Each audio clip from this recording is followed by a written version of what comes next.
Hey guys, welcome back to the Balaji Study Point and Foundation। हम लोग high school की science में पढ़ रहे थे फर्स्ट नेशन प्रकाश का गोली दर्पणों पर पढ़ा। पहले लेक्चर में हमने थोड़ा सा कुछ डिस्कस किया था। आज दूसरे लेक्चर में हम लोग पढ़ेंगे गोली दर्पण क्या होता है। वो दो प्रकार के होते हैं, अवतल और उत्तल दर्पण तथा दर्पण से संबंधित कुछ परिभाषा। तो बिना टाइम बर्बाद किए हम बेटा स्टार्ट करते हैं गोली दर्पण। गोली दर्पण क्या होता है ये समझिए आप। उसका जो डेफिनेशन देते हैं कि गोली दर्पण एक कांच के खोखले गोले का काटा गया भाग जिसके एक सिरे पे पारे की कलई या रेड ऑक्साइड का पिंड तथा दूसरा सिरा परावर्तक का होता है। अब हमने मान लिया कि ये हमारे पास बेटा क्या है, एक कांच का खोखला गोला। क्या है? कांच का एक खोखला गोला है। इसको हमने क्या किया, कट कर दिया।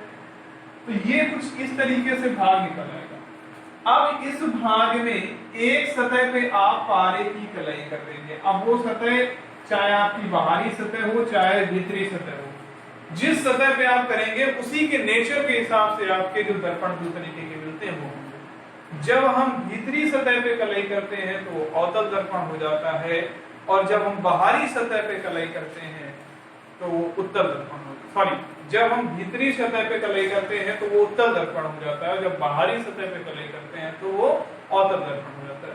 तो हम अभी क्या पढ़ रहे थे, गोली दर्पण कांच के खोखले गोले का काटा गया भाग होता है जिसके एक सतह पे पारे की कलई तथा रेड ऑक्साइड का पेंट होता है तथा दूसरी सतह परावर्तक तल।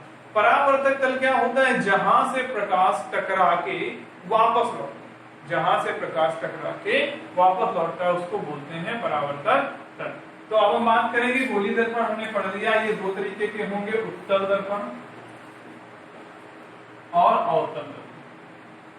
उत्तल दर्पण की जब हम बात करेंगे, किसकी बात करेंगे बेटा, उत्तल दर्पण की, तो ये कुछ मिलेगा हमको। इसके भीतरी सतह पे पेंट होगा और बाहरी सतह क्या होगा, परावर्तक।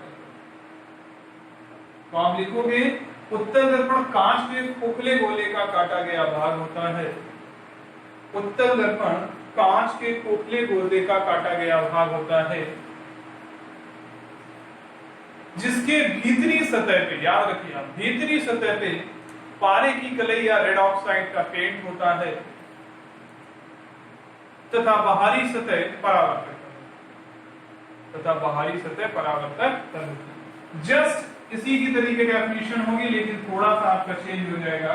ये हमने मान लिया, तो अब इसमें बेटा बाहरी सतह पे पेंट या कर लेंगे और भीतरी सतह क्या होगी, परावर्तक। तो ये आपका हो जाएगा अवतल दर्पण। ये हो जाता है आपका उत्तल।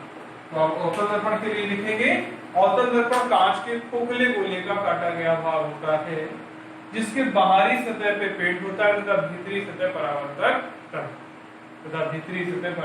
तल होती है। तो ये क्लियर हो गया। अब आगे बात करेंगे बेटा, दो तरीके के दर्पण मिले, उत्तल और अवतल दर्पण हमें। अब हम बात करेंगे, आपने देख रखा है गोली दर्पण से संबंधित कुछ परिभाषाएं।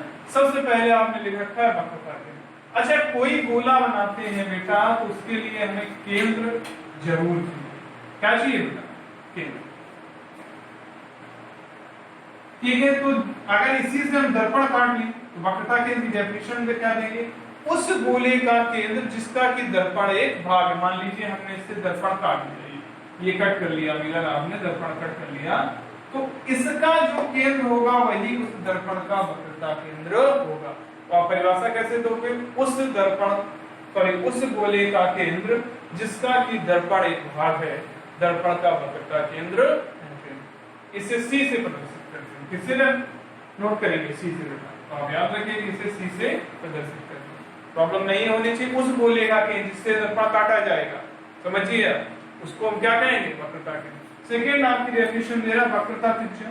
जैसे वक्रता केंद्र की बात कर रहा है वैसे ही वक्रता त्रिज्या, इसी को तो बोलेंगे वक्रता त्रिज्या।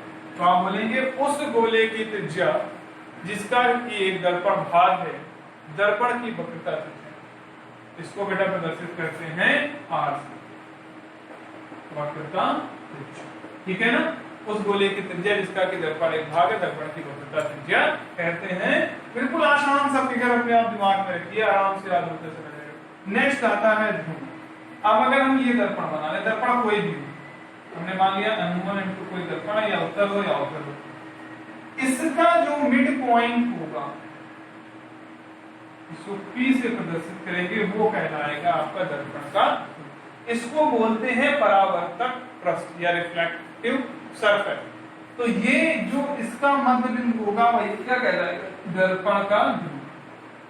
तो आप लिखोगे कैसे, दर्पण के परावर्तक तल, ध्यान से समझिए, दर्पण के परावर्तक तल के मध्य बिंदु को दर्पण का ध्रुव कहते हैं। आप लिखते भी चलिए उसको, दर्पण के परावर्तक तल के मध्य बिंदु को दर्पण का ध्रुव कहते हैं, इसे P से प्रदर्शित करते हैं। अब हम बात करेंगे मुख्य अक्ष।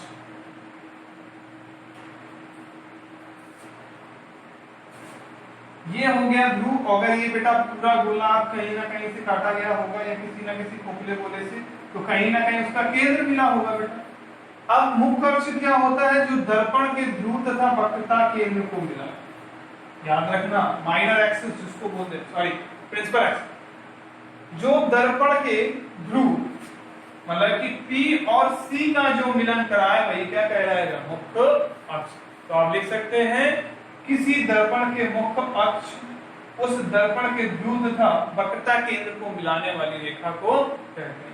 प्रॉब्लम नहीं होनी चाहिए, जो दर्पण के ध्रुव और वक्रता केंद्र को मिलाएगा वही दर्पण का मुख्य अक्ष कहलाएगा। अब बात आती है बेटा दर्पण का द्वारक। तो दर्पण का द्वारक बोलते हैं दर्पण के परावर्तक तल के व्यास, दर्पण के परावर्तक तल के व्यास को दर्पण का द्वारक कहते हैं। ये क्या है, परावर्तक तल का व्यास, इसी की जो डिस्टेंस होगी वही क्या कहलाएगी, दर्पण का द्वारक। ठीक है ना। अब बात करते हैं मुख्य फोकस। तो मुख्य फोकस को थोड़ा सा और डिटेल में हम लोग पढ़ लेंगे।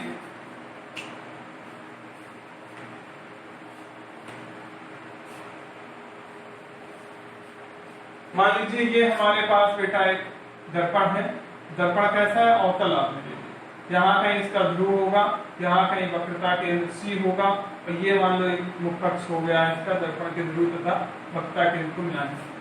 यहाँ हमने मान लिया कोई एक वस्तु रखी हुई है O, तो आप लिखोगे क्या कि दर्पण के बिंदुवश से चलने वाली किरणें परावर्तन के पश्चात जिस बिंदु से होके जाएंगी, आफ्टर द रिफ्लेक्शन, याद रखिए आप कंडीशन, तो वो पॉइंट आपका कहलाएगा मुख्य फोकस। दर्पण के बिंदुवश से चलने वाली किरणें परावर्तन के पश्चात जिस बिंदु से होके जाती है बच्चा, तो वो क्या कहलाता है, मुख्य फोकस। मुख्य फोकस याद रखिए बेटा, फिर से आप रिमाइंड कर लीजिए कि दर्पण के बिंदुवश से होकर जाने वाली किरणें जिस परावर्तन के पश्चात जिस बिंदु से होके जाती है वो क्या कहलाता है, आपका मुख्य फोकस।